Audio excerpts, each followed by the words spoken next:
Hey guys, it's Spooksy. A lot of you have been asking me for a list on Black-owned comic series as well as Black characters, and I'm here to deliver. Sorry this video took so long. I mostly read really girly because that's the void I'm filling, and I didn't want the entire list to just be that.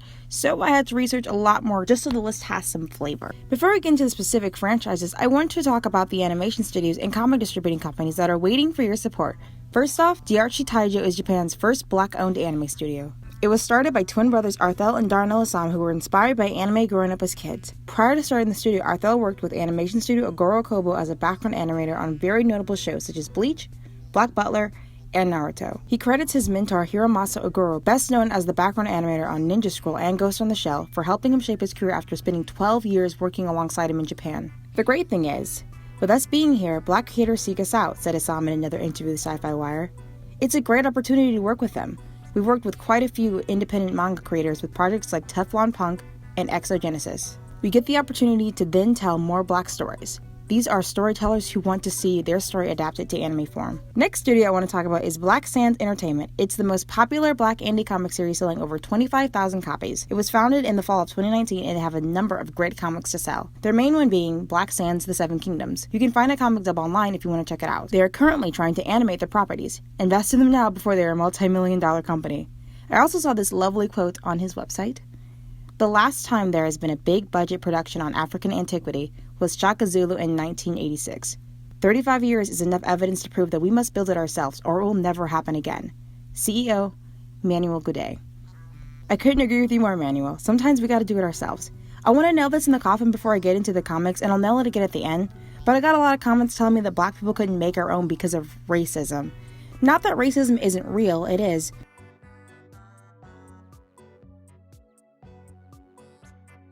Alright, time to get into the comics. Number 5, Adorned by Chi.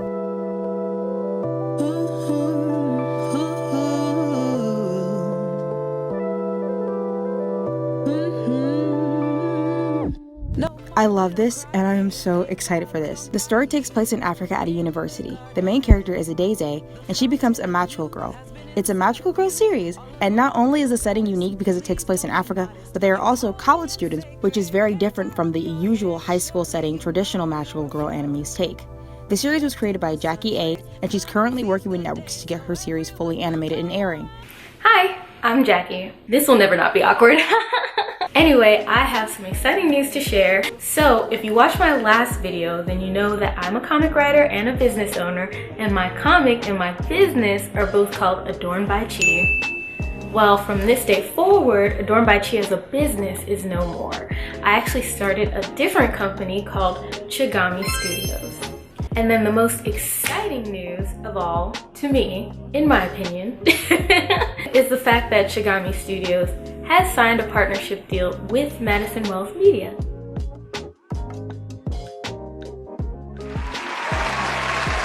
So this means that Adorned by Chi, the world, will be joining the likes of Hebrew Brantley and the Dragon Prince on Madison Wells' roster. You can read up on the mangas on the website. The first 5 chapters are now free. Now the reason why this is so high on the list is because I believe the story could be stronger. It was still an enjoyable read. I did find it to be a bit generic though, so there's that. But it's still really cute. I'm sure when it's adapted to film and to animation, a stronger story will be present. So just keep this on your radar. Number 4, Monarch Comics. This is a series created by Joshua Bullock. It's about a young kid named Jakari and essentially he and his friend Pepper battle fighters to become the strongest in the galaxy. And the title for strongest in the galaxy is Monarch. So we have a very strong, I'm going to be the Pirate King, Hokage Wizard King, Hokage vibe, okay? You know, that classic shonen straightforward goal kind of comic. So if you're into that kind of thing, definitely check this out. He's also created a game based on the comic and it looks hella good. Josh has a YouTube channel called Sky Legend, and he posts a lot of his animations on there. If you're a FNAF fan, you're in luck, so go check him out. And this guy is just super nice overall because, like, I don't know, like half a year ago, I hit him up and asked what he does and what steps he took as a Black creator to get as far as he did. And he responded to me pretty quickly, I might add. And honestly, that means, like, the world. I honestly love it when indie creators talk to me. I love talking to indie creators. I love hearing what they have to say and what they do because I want to do it too. So that's always really cool stuff. Check out this guy, guys. Number 3, Teplon Funk. The art for this work is absolutely gorgeous. The designs for the characters are incredibly expressive and dynamic. The story takes place in the 90s in New York and revolves around Inez Jocelyn, a troubled 14-year-old. The story kicks off when a mysterious classmate asks her to help him search for the Tephlon Funk. Check this out, guys, it's super good. The creator's name is Stefan Meteor, and he came with the idea while still in high school, and I know a lot of us creatives can relate to that. He also had Untitled, the Black-owned anime studio, produce a short teaser for a series. Don't you love it when legends work together?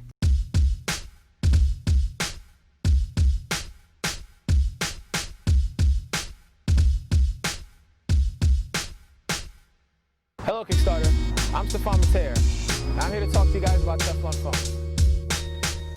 The story is about Inez Joslin. She lives out in Queensbridge, in New York City. Words Teplon Funk needs to be strong and stand out. I first came up with the story in 2004 while I was still in high school. I first sketched an image of a girl with cornrows, one thing led to another, and before you knew it, I had a story. Me and my buddy David Taco from Paris are working on a 130-page manga, and that's where you guys come in. We're looking to print and self-publish the book ourselves. As far as stretch goals go, they're going to go towards the second campaign, which is going to be for the pilot. We're looking to make this both a manga series and an anime series. We've been in talks with both Gonzo Animation, who's worked on Afro Samurai and Bayonetta, as well as Jam Animation, who's worked on the Boondocks and Avatar: The Last Airbender. Number 2. XOGENASYS. This is so badass. Holy crap. The comic book series was created by Johnny O'Brien and is licensed by Noir Caesar, which is also Johnny O'Brien. Like Teplon Funk, Shitaijo also animated them a trailer, so instead of explaining it, I'm going to just play half of it.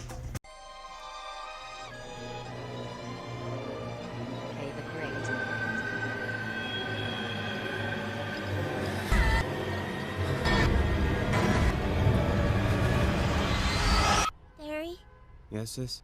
Why didn't you eat with us yesterday? Trying to catch the rest of XO. It wasn't a fair match.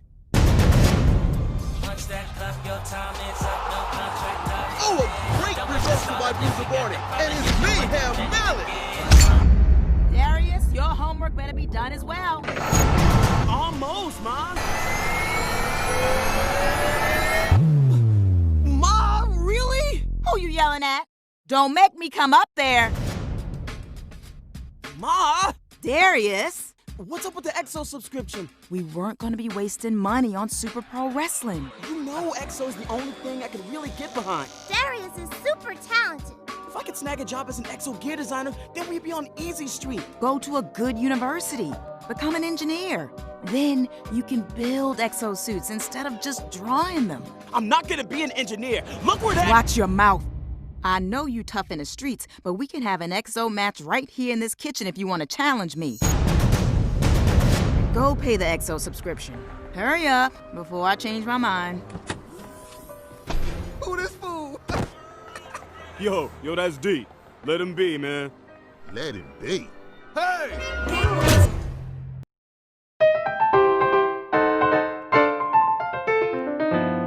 How could you not be hyped? Go to the website and you will find a bunch of other comic books that are very diverse, so definitely check them out. Number 1, the ultimate, the greatest. Neo Yokio, guys, the greatest show ever created. Netflix doesn't have an anime with their name on it as good as this show. I'm kidding. Number 1 is Hair Love. Now, many of you probably heard of this one. After all, it won an Oscar. It was created by Matthew Cherry, and he was inspired to create this short film. Anyway, it's getting a series. Hair Love will be renamed Young Love. It'll be around 12 episodes and air on HBO Max, so get excited.